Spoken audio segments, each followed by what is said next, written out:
ये दुनिया कितनी पुरानी है? इस सवाल का जवाब तो किसी के पास नहीं, लेकिन सबसे पहले इंसानों की आधुनिक बस्तियां कहाँ बसाई गई, इसके बारे में तो इंसान सोच ही सकता है।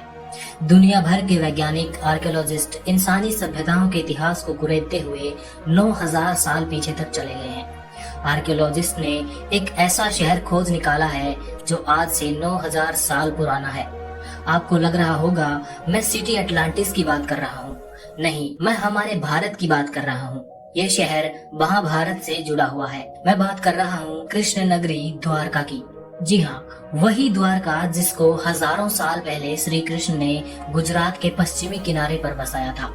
एक ऐसा शहर जहाँ सोने, चांदी और कीमती पत्थरों से सजे हुए महल हुआ करते थे। मथुरा से श्री कृष्ण अपने 18 कुल बंधुओं के साथ द्वारका पहुँचे, जहाँ उन्होंने बहुत बड़े नगर की स्थापना की, जिसके चारों तरफ बहुत बड़ी बड़ी दीवारें हुआ करती थी और उन दीवारों में कई सारे दरवाजे मौजूद थे जिनसे द्वारका नगरी के अंदर प्रवेश किया जाता था। इन दरवाजों की वजह से ही उसको द्वारका नगरी कहा जाता था। दोस्तों, पानी के नीचे डूबा यह प्राचीन नगर आज भी कई राज छिपाए हुए है। इसके बारे में अभी तक बहुत सी जानकारियां अज्ञात हैं। दोस्तों, अगर द्वारका नगरी के बारे में आप डिटेल में जानना चाहते हैं तो आप कुकू एफएम पर मौजूद audio book the truth behind the city of Dwarka सुन सकते हैं।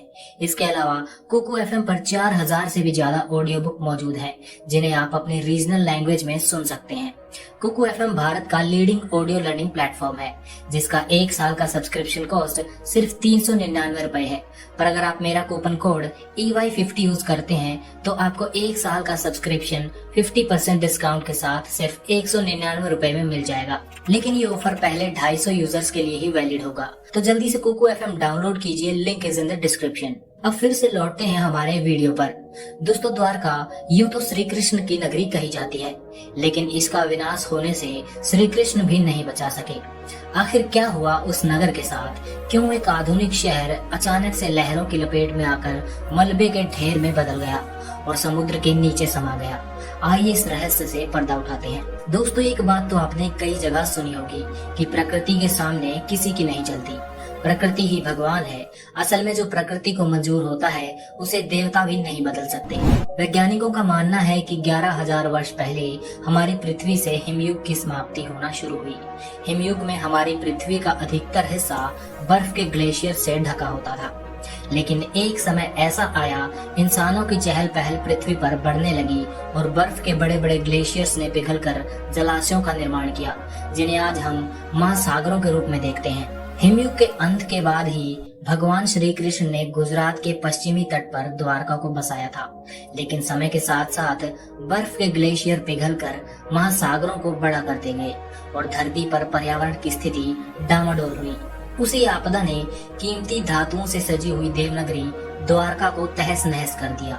इसके अलावा कुछ इतिहासकारों का ये कहना है कि श्री कृष्ण के स्वर्गवास होने के बाद भी यदुवंशियों की आपसी लड़ाई चलती रही, जिसमें श्री कृष्ण के वंशज द्वारका की रक्षा नहीं कर सके और इस नगरी पर समुद्र और आसमान से हमला करके इसको नष्ट कर दिया गया। आर्कियोलॉजिकल सर्वे ऑफ इंडिया और भारतीय नौसेना के द्वारा चलाए गए खोज अभियानों में इस प्राचीन नगरी के अवशेषों को तो ढूंढ निकाला गया, लेकिन लंबे अरसे के बाद इन अवशेषों को जोड़कर इनसे विनाश की कहानी पता कर पाना नामुमकिन सा लगता है। द्वारका नगरी पर आपके क्या विचार हैं? आप कमेंट में बता सकते हैं। आज के वीडियो में इतना ही। अगर वीडियो पसंद आया तो लाइक कीजिए और इस चैनल को सब्सक्राइब कीजिए।